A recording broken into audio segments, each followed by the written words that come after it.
નમસ્કાર વિદ્યાર્થી દોસ્તો, આજના જ્ઞાન સેતુ કાર્યક્રમમાં આપ સૌનું સ્વાગત છે.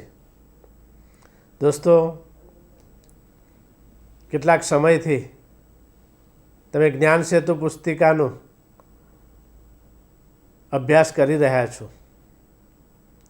અવનવી પ્રવૃત્તિઓ અને વિવિધલક્ષી સ્વાધ્યાય કાર્યથી તમને નવું જાણવાનું, સમજવાનું અને અભ્યાસ પરત્વેનો લગાવ ઊભો થાય એ માટેની પ્રવૃત્તિઓ હોશે હોશે કરતા રહ્યા છો. દોસ્તો, માતૃભાષાનું શિક્ષણ જ્યારે આપણે મેળવીએ છીએ ત્યારે લગભગ સતત 9 વર્ષ સુધી તમે માતૃભાષાનો અભ્યાસ કર્યો છે. પાઠ્યપુસ્તક અને એમાં આવતી ગદ્ય પદ્યની અનેક સાહિત્ય કૃતિઓ તમે ભણ્યા છો.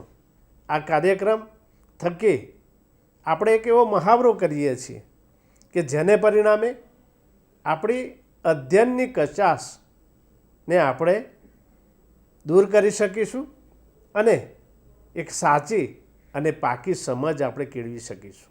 મિત્રો, અત્યાર સુધી દરેક એપિસોડમાં જુદા જુદા વિષયના તજજ્ઞશ્રીઓ દ્વારા તમે આ સ્વાધ્યાય કાર્યને સુંદર રીતે સમજ્યા પણ છો અને સમજ કેળવ્યા પછી તમે તમારું સ્વાધ્યાયનું કાર્ય વધારે સારી રીતે અને સુંદર રીતે થઈ શકે એ માટે મથામણ કરી રહ્યા છો. કેટલાક સ્વાધ્યાયનું કામ પણ તમે પૂરું કર્યું હશે. મિત્રો, જ્ઞાન સેતુની આ પુસ્તિકા જે છે એમાં અઢળક ઉદાહરણો તમારી સામે મૂકવામાં આવ્યા છે અને એ ઉદાહરણો દ્વારા તમારા અભ્યાસના કેટલાક ઘનિષ્ઠ મુદ્દાઓ જે છે એ ઘનિષ્ઠ મુદ્દાઓને તમે સારી રીતે સમજી શકો, ઉકેલી શકો અને તમારો અભ્યાસ પ્રત્યેનો જે લગાવ છે એ વધારે ગાઢ બને એવો શુભ આશય આ જ્ઞાન સેતુ કાર્યક્રમમાં રહેલું છે. માતૃભાષાનું શિક્ષણ તમે જ્યારે મેળવો છો ત્યારે માતૃભાષા પરત્વેનું જે મમત્વ જે છે, માતૃભાષા પ્રત્યેનો જે આગવો લગાવ છે એ લગાવને આપણે સમજવો પડે. માતૃભાષા જે છે એ માતૃભાષા આપણી બળકટ અને ઉત્તમ બનવી જોઈએ અને એ આપણા અભ્યાસ થકી બની શકે. અને એટલે જ કહેવાય છે કે માતૃભાષા એ આપણી દૂધ ભાષા છે. બાળપણથી જ આપણે આ ભાષાના પૈપાન કરેલા છે. તમને ખબર હશે અથવા તો તમારી આસપાસ નાના બાળકને તમે જુઓ છો ત્યારે એ જે બાળક છે એ બાળક પોતાની અભિવ્યક્તિ જે છે એ અભિવ્યક્તિ એ એની માતૃભાષામાં જ કરતું હોય છે. આપણે પણ નાના હતા ત્યારે જ્યારે બોલવાની શરૂઆત કરી હશે ત્યારે આપણે માતૃભાષામાં જ હકારો દીધો હશે અથવા તો આપણે આપણા વિચારને બીજાની સામે મૂક્યો હશે. એટલે ભાષાનો અભ્યાસ એ જો સમજપૂર્વક થાય તો આપણા વ્યક્તિત્વમાં એક આગવો ઓપ નિખરી શકે. મિત્રો, આપણા વિચારો જે છે એ વાણી દ્વારા એ વ્યક્ત થતા હોય છે. કુદરતે મનુષ્યને એક વિશિષ્ટ શક્તિ આપી છે અને એ વિશિષ્ટ શક્તિ એટલે વાણી. અને આ વાણી જે છે ભાષા દ્વારા એ પહોંચતી હોય છે.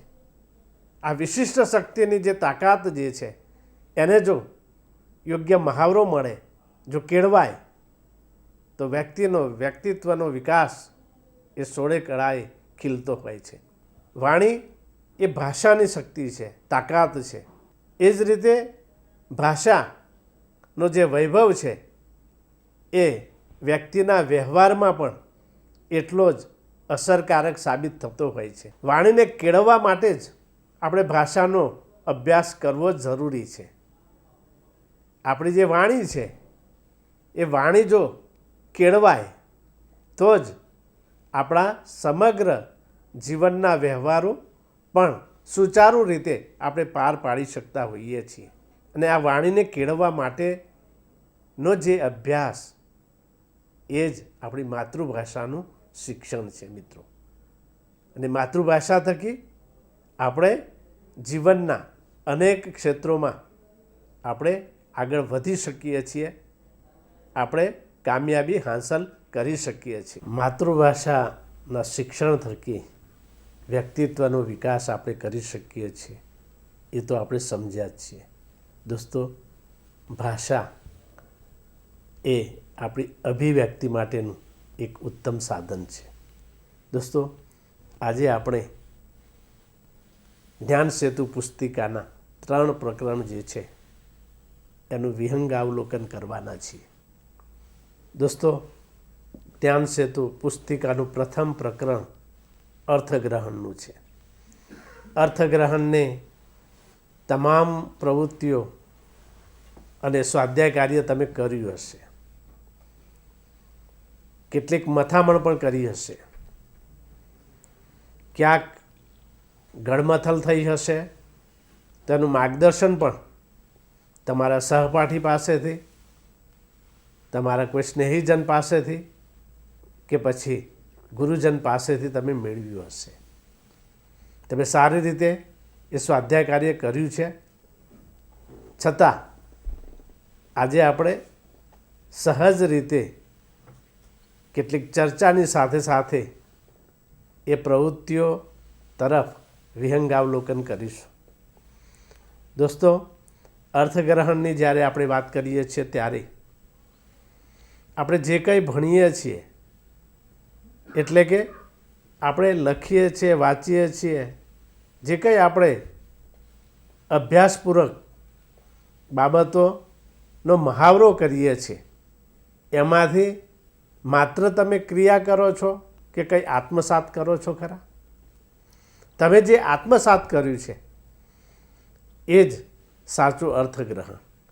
દોસ્તો, શ્રવણ અને વાંચન થકી આપણે અર્થગ્રહણ કરી શકતા હોઈએ છીએ.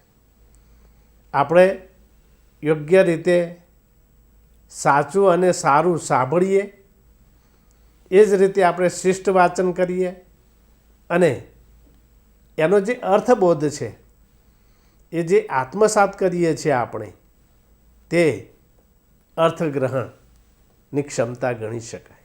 અત્યાર સુધી તમે જે શીખ્યા છો, ભણ્યા છો, એમાંથી તમે કેટલું ગ્રહણ કર્યા છો, કેવું ગ્રહણ કર્યું છે, એને ચકાસવા માટે આ પુસ્તિકામાં કેટલીક રોચક પ્રવૃત્તિઓ આપેલી છે. તમે પુસ્તિકાનો અભ્યાસ કર્યો છે અને એના સ્વાધ્યાય કાર્યને પણ તમે જોયું છે. પેરેગ્રાફ આપેલો હશે, પરિચ્છેદ, અને ફકરાની નીચે પ્રશ્નોના જવાબ હશે. કાવ્ય આપ્યું હશે, કાવ્યને નીચે પ્રશ્નો આપેલા હશે.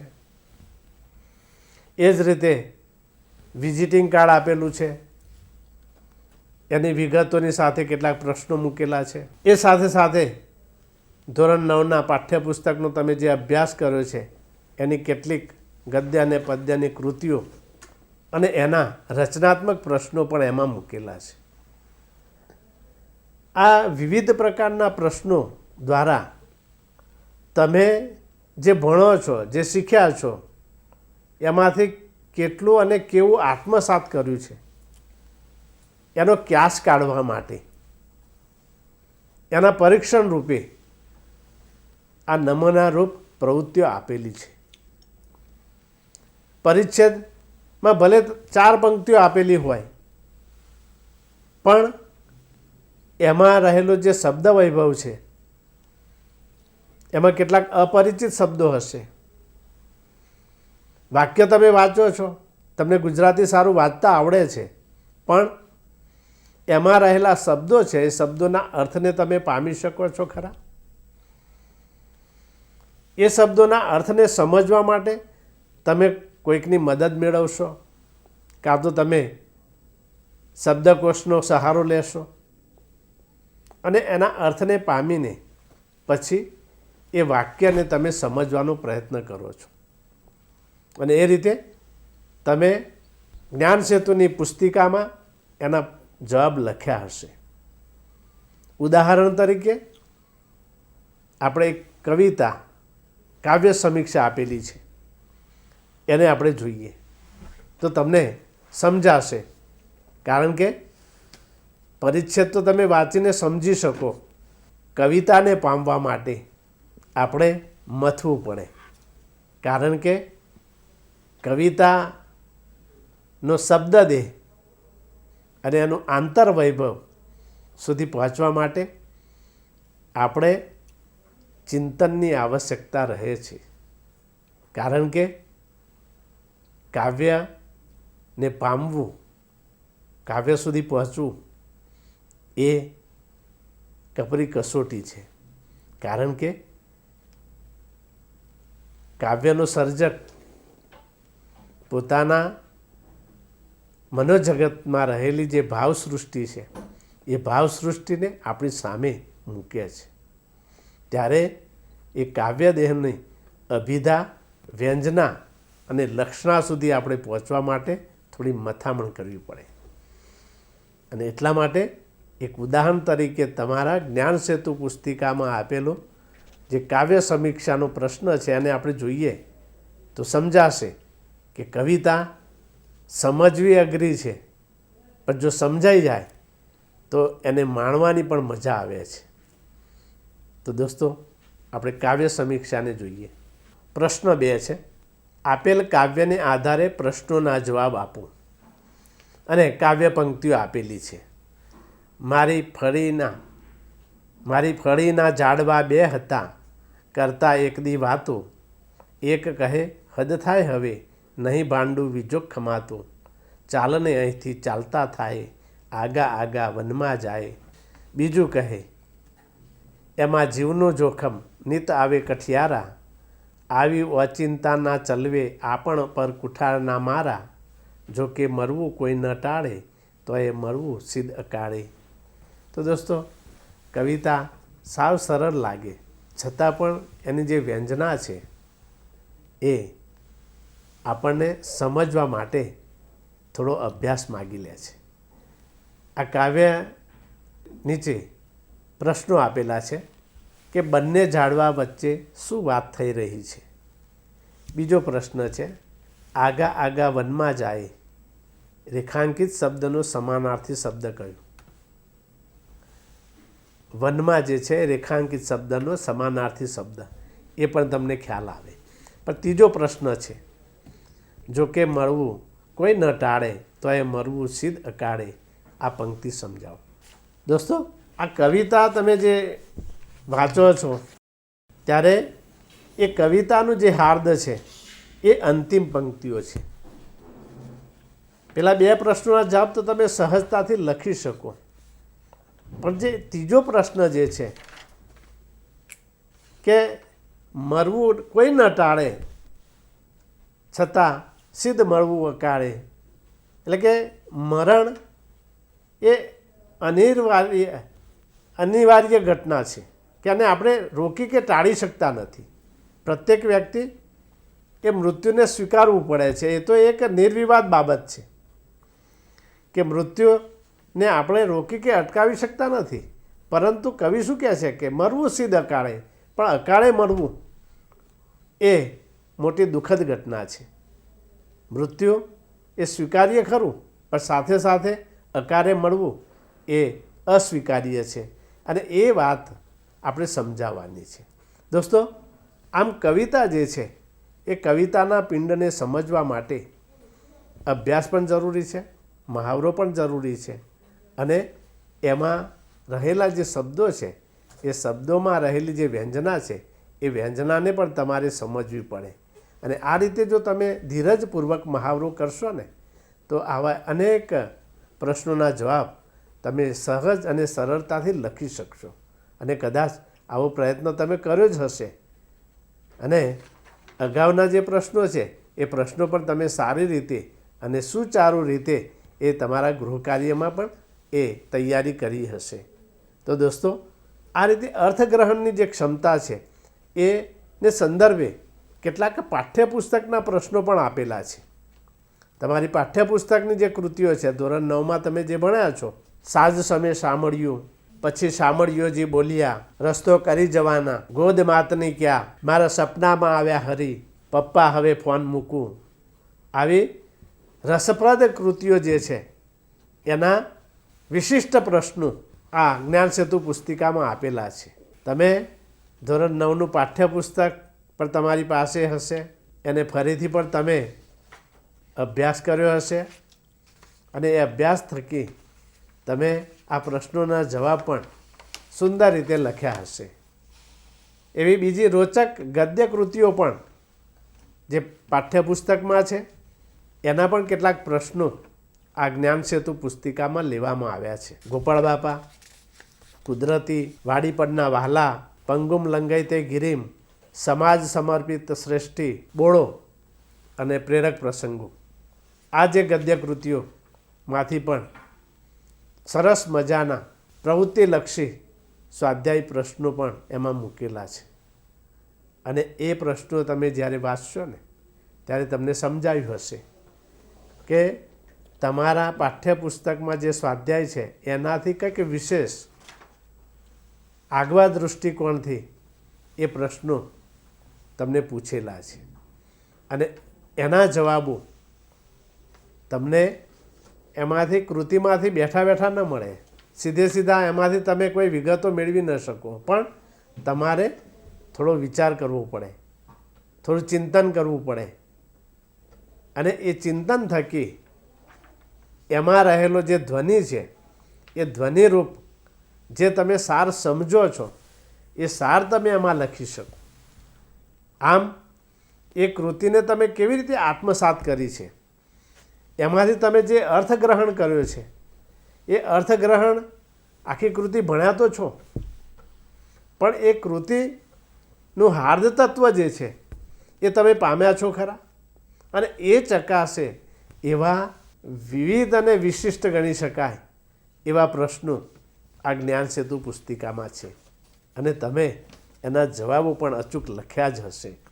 કદાચ ક્યાંક તમને ન સમજાયું હોય તો તમારા ગુરુજીનો સહારો પણ તમે મેળવ્યો જ હશે. દોસ્તો, આપણે પ્રકરણ 1 અર્થગ્રહણની ચર્ચા કરીએ છીએ.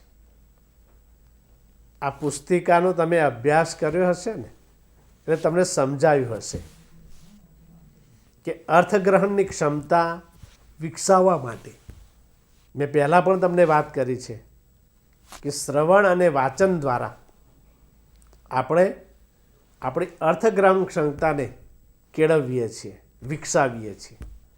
અને આ અર્થગ્રહણ ક્ષમતા વિકસાવવા માટે શ્રવણ અને વાંચન એ અનિવાર્ય છે અને એના લગતી જે પૂરક પ્રવૃત્તિઓ છે એ આ જ્ઞાન સેતુ પુસ્તિકામાં સમાવિષ્ટ કરેલી છે. એ પુસ્તિકામાં પરિચ્છેદ આપેલો છે. પરિચ્છેદનો અભ્યાસ કરવો, એને વાંચો, સમજો અને નીચે એના પ્રશ્નોના જવાબ લખો. એ રીતે કાવ્ય આપેલું છે, કાવ્યને સમજવાનું છે અને એના નીચે પ્રશ્નો આપ્યા છે. એટલે કાવ્ય તમે સારરૂપ તત્વ એમાંથી કેટલું આત્મસાત કર્યું છે એનો ક્યાસ નીકળે. સાથે સાથે ઇન્ટરવ્યૂ આપેલા છે અને મુલાકાતના જે સંવાદો છે એ સંવાદો થકી પણ આપણે અર્થગ્રહણની ક્ષમતાનો ક્યાસ કાઢી શકીએ. બિલ આપેલા છે, રિસિપ્ટ આપેલી, રેપર્સ, જાહેરાત અને યોગ્ય શબ્દોથી ખાલી જગ્યા પૂરવાનું, કાર્યકારણનો સંબંધ બતાવવાનું. આવી અવનવી પ્રવૃત્તિઓ આ જ્ઞાન સેતુ પુસ્તિકામાં આપણે મૂકી છે અને એના થકી આપણે અર્થગ્રહણની ક્ષમતાને વધારે ઉત્તમ રીતે આપણે ચકાસી શકીએ છીએ. અને મિત્રો, તમે આ બધી જ પ્રવૃત્તિઓ રસપૂર્વક કરી હશે, ઉત્તમ રીતે કરી હશે એવો મને વિશ્વાસ છે. દોસ્તો, હવે બીજું પ્રકરણ અભિવ્યક્તિ અને પ્રત્યાયનની આપણે વાત કરીએ. જ્ઞાન સેતુ પુસ્તિકામાં અભિવ્યક્તિ અને પ્રત્યાયન આ પ્રકરણમાં સરસ મજાની વિશિષ્ટ પ્રવૃત્તિઓ એમાં દર્શાવેલી છે. અભિવ્યક્તિ અને પ્રત્યાયન એ આપણે કથન અને લેખન દ્વારા કરી શકતા હોઈએ છીએ. આપણા જે ભાષાના જે કૌશલ્યો છે એમાં કથન અને લેખન થકી આપણે અભિવ્યક્તિ અને પ્રત્યાયન. અભિવ્યક્તિ એટલે શું? તમે સમજ્યા હશો કે બોલીને કે લખીને આપણે આપણા વિચારો એ વ્યક્ત કરીએ. એટલે એક બોલે છે અને સામે અનેક ઝીલે છે. તમને ખબર હશે કે મુદ્દા પરથી વાર્તા લેખન, મુદ્દાઓ આપેલા હોય અને તમારે મુદ્દાઓને વિકસાવીને રોચક વાર્તા તૈયાર કરવાની. તમારી જ્ઞાન સેતુની પુસ્તિકામાં બજારનું વર્ણન આપેલું છે કે તમે બજારનું વર્ણન કરો. તમે ક્યારેક ખરીદી માટે નીકળ્યા હો અને બજારનું ચિત્ર તો તમારા માનસપટ ઉપર અંકાયેલું જ હોય છે, તમારો જાત અનુભવ હોય છે, તમે જે જુઓ છો. પણ એ જ્યારે તમારે એને વર્ણન કરવાનું આવે ત્યારે તમે કેવી રીતે કરી શકો? અભિવ્યક્તિ અને પ્રત્યાયનના પ્રકરણમાં પહેલો આ પ્રશ્ન છે, આ પ્રવૃત્તિ આપેલી છે કે બજારનું વર્ણન કરો. જ્ઞાન સેતુની પુસ્તિકામાં ધોરણ 9ના પાઠ્યપુસ્તકની જે ગદ્ય કૃતિઓ છે, લોહીની સગાઈ, એમાંથી પણ રોચક પ્રશ્ન એ મૂકેલો છે અને એનો જવાબ પણ તમે ખૂબ જ સારી રીતે લખ્યો હશે. એ જ રીતે કામ કરે એ જીતે, આ ઉત્તમ કવિતાનો તાર્કિક પ્રશ્ન તમારી સામે મૂકીને તમે એક કવિતાનો સાર સમજ્યા છો? એની અભિવ્યક્તિ તમે કઈ રીતે કરી શકો છો? આવો એક રચનાત્મક પ્રશ્ન પણ એમાં સમાવિષ્ટ છે. અને મિત્રો, આ બધા જ પ્રશ્નોના જવાબો તમે સારી રીતે લખ્યા પણ હશે. દોસ્તો, જ્ઞાન સેતુ પુસ્તિકાના પાન નંબર 14 પર એક સરસ મજાનો પ્રશ્ન છે, વાર્તા પૂર્ણ કરો. વિગત આવી ટચુકડી છે. તમારી પાસે દડો છે જે એક દિવસ માટે તમારા પિતાજીના સ્કૂટરમાં જતો રહ્યો હતો. એ દિવસે દડો ક્યાં ક્યાં ગયો હશે અને તેની સાથે શું શું થયું હશે તે લખો. મિત્રો, આ તો એક ટચુકડી વાર્તાના એક આરંભની કેટલીક વિગતો મૂકેલી છે. આ વિગતોમાંથી તમારે વાર્તાનો વિસ્તાર કરવાનો છે. એની સાથે તમારી સર્જનાત્મકતા તો જોડાયેલી છે. તમારી લેખિત અભિવ્યક્તિ કે નાનકડી ઘટના હોય અને એ ઘટનાને તમે વિસ્તારપૂર્વક વધારે રસપ્રદ રીતે તમારા ભાષાના લાલિત્યને કઈ રીતે તમે અજમાવી શકો છો એનો આ મહાવરો છે. જ્ઞાન સેતુની પુસ્તિકામાં અભિવ્યક્તિ અને પ્રત્યાયનની સાથે પાઠ્યપુસ્તક સાથે સંકળાયેલા કેટલાક મુદ્દાઓને પણ કંઈક જુદી જ રીતે રજૂ કરીને તમારી અભિવ્યક્તિ અને પ્રત્યાયન ક્ષમતાને ચકાસવામાં આવી છે. એ પછી દુહાલેખન હોય કે પછી પાઠ્યપુસ્તકની કોઈ ગદ્ય કૃતિનો ધ્વનિ હોય, એને તમે કઈ રીતે પામ્યા છો એ તમારી ભાષામાં, તમારા શબ્દોમાં તમે કઈ રીતે રજૂ કરો છો એની તક આપણને આ પુસ્તિકામાં મળી છે. દોસ્તો, જ્ઞાન સેતુ પુસ્તિકાનું ત્રીજું પ્રકરણ છે સર્જનાત્મકતા, કે વિચાર અને કલ્પનાનું જે જોડાણ છે ને એને સર્જનાત્મકતા કહેવાય. તમારું કામ જો પ્રેમની કથા હશે ને તો એ સર્જન જ છે. આપણું કામ એ પ્રેમમય બનવું જોઈએ. તમે સ્વાધ્યાય કાર્ય કરતા હો કે વાંચન કરતા હો, પણ જો એમાં તમારું દિલ જોડાયેલું હશે તો એ જે કાર્ય કરો છો એ કાર્ય તમારા મહિલામાં એ એક પ્રકારની નવી ઉર્જાને આકાર આપે છે. તમારા જ્ઞાન સેતુ પુસ્તિકામાં આ સર્જનાત્મકતાને મહાવરો મળી રહે એને બહાર લાવવા માટેની તક મળે એ માટે નાના નાના પ્રયાસો આપેલા છે કે ચિત્ર ઉપરથી કહેવત તમારે લખવાની હોય, પત્ર લેખન હોય, અહેવાલ હોય, કે આ બધા જે પ્રવૃત્તિઓ જે છે એ પ્રવૃત્તિઓ થકી તમે નાનું નાનું સર્જન કરતાં શીખો. એક ચિત્ર મૂકેલું હોય ને ચિત્રમાં જે પક્ષી દેખાય ને પક્ષીના સંદર્ભ સાથે જોડાયેલી કોઈ કહેવત તમે લખો. સરસ મજાનું ચિત્ર મૂકેલું હોય અને એ ચિત્રનું વર્ણન પણ તમે તમારી આગવી ભાષા શૈલીમાં તમે કરો. આ બધા જે આયામો છે એ તમને તમારી સર્જનાત્મકતાને ખીલવવા માટેના છે.